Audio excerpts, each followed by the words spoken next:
Okay, I wanted to document how my sump works and all my plumbing and all the filtration on my new 300 gallon over here. You can see the main tank here, hood's very high. Let's go in for a closer look. Let's do this in two halves.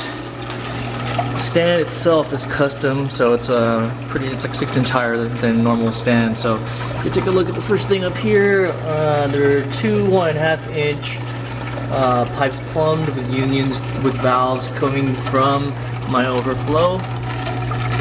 They are really cut and they have controllable valves on top. What's missing is I haven't put it on yet, so I can control the bubbles coming out. As you can tell, there's not many bubbles at all coming out from the overflow at all. You'll next notice that I have the protein skimmer Reef Dynamics. It's fairly large, probably holds up to 15 gallons of water in itself. Pretty nice skimmer, but being the person that I am, I always have to tinker with it. So what I did was I got an extra center pump and I plumbed it in as a recirc pump, which is right here. You can kind of see it right there, it's working. It actually boosts the usage of the protein skimmer pretty well, and in fact it basically makes it like protein skimmer on steroids. The sump itself, me and a friend of mine made it in his backyard with a whole lot of clamps. You can tell it's 3 chambers. First chamber is with the protein skimmer in the return from the overflow, and the second is a fugium, which you can see here, and the third is the return back to the tank and also has the plumbing for filtration. I did create these removable baffles right here to help control the amount of bubbles coming into the last section. And there's one over here, one fairly large, also removable. You can take it out, clean it, adjust it, whatever.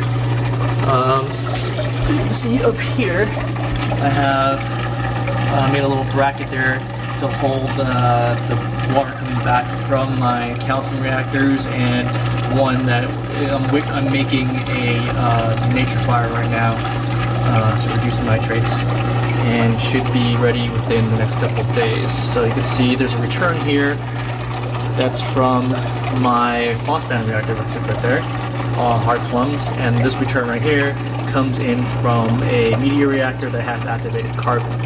I put a little sponge thing over there right now because it's new macroalgae down here, so I'm having a little bit pricking off here and there, so I don't want to get sucked into my pump. So you can see there's the feed pump for my phosphate reactor. Got some T5 lighting up here for the little fugium. Just makes the mangroves happier, macro happier as well.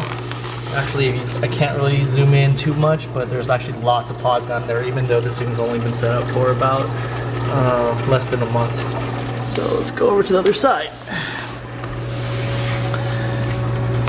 You can see here, I have dual output from my CO2 canister that goes and feeds 2 calcium reactors. They're both Coralin calcium reactors. One is the really big one, as you can tell it's really big, and the other one is the second largest size that they provide, and those are feeding into those 2 valves that you see there. Over here, again, I said that I had the phosphate reactor, 2 little fishes. I modified it, made it hard plumbing so I can direct the flow a little bit better to where I want it to be.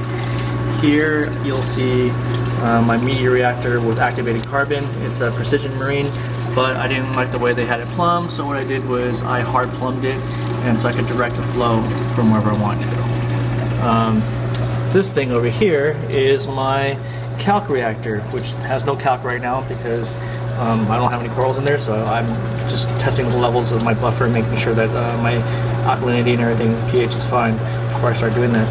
I actually made this myself. It has a real pump that recircs over there. You put in the kalk here into this true union here. It's fed by a freshwater top-off tank, 15-gallon tank that is above the tank in my dining room in a toy chest, basically, and it's gravity fed into this unit, and then this unit feeds into the sump right there with this float switch, and so it's all pressurized just by the weight of the water pushing down from my dining room. The main pump itself is in the garage because my wife was complaining about the noise and the vibration it made, so I had to push it all the way through the garage. Here's the two pipes that come in. They're both 1.5 inch going in the garage and from the garage. Instead of having a whole bunch of pumps and little pumps just to feed all my different reactors and different filtration, what I did was from the main pump, it's really strong. In fact, I even had to dial it down even further by changing the impeller to a smaller version of the impeller. And you can see here that it feeds into one manifold that I created right here with the valve. Everything's done in Schedule 80. And it feeds into my reactor here with the carbon. So that bleeds off there in one spot. And then there's a second manifold that feeds before it gets to the tank, which is also valved, that feeds into my 2 calcium reactors. So basically I have one pump that feeds almost everything in this here. The only thing that has a separate pump is the phosphate reactor, and that's because I wanted to be able to remove it if I don't have any phosphate problems without having to like close off a manifold or whatnot. Electrical all labeled out over there. Actually, I have a battery backup system that's in my garage that feeds this as well. So it's good for, it will automatically turn off my lighting, and it will be good for about 3 hours just for pumps alone. Everything else will shut down other than the main pump. So you'll also notice here the whole inside of this, you can't really tell, but the whole inside is covered with acoustic foam. So reduce the vibration and the sound coming in from all the pumps and everything, all the reactors and whatnot, from the cabinet itself. So when the doors are closed, you actually cannot hear anything. So it's really, really quiet. You can see there's my little heating module that goes into the heater into the sump. And that's pretty much it. I'm gonna zoom out, back out to the main tank. There we go. It's 6 foot long, I think 27 inches high and 30 inches deep. You could see the return pipes. Actually, I forgot one thing. There is a second recirculating pump down there that is powering a closed loop system on a squid that actually outlets from here and to there. So basically I get alternating currents. In another video I will show how my lighting and all my plumbing on top is set up, but just to get a quick look, you can kind of see how it is up here. We got 3 400 watt metal highlights.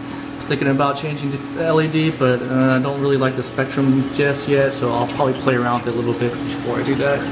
And there's that squid right there that I mentioned. And next video we'll have more information on that.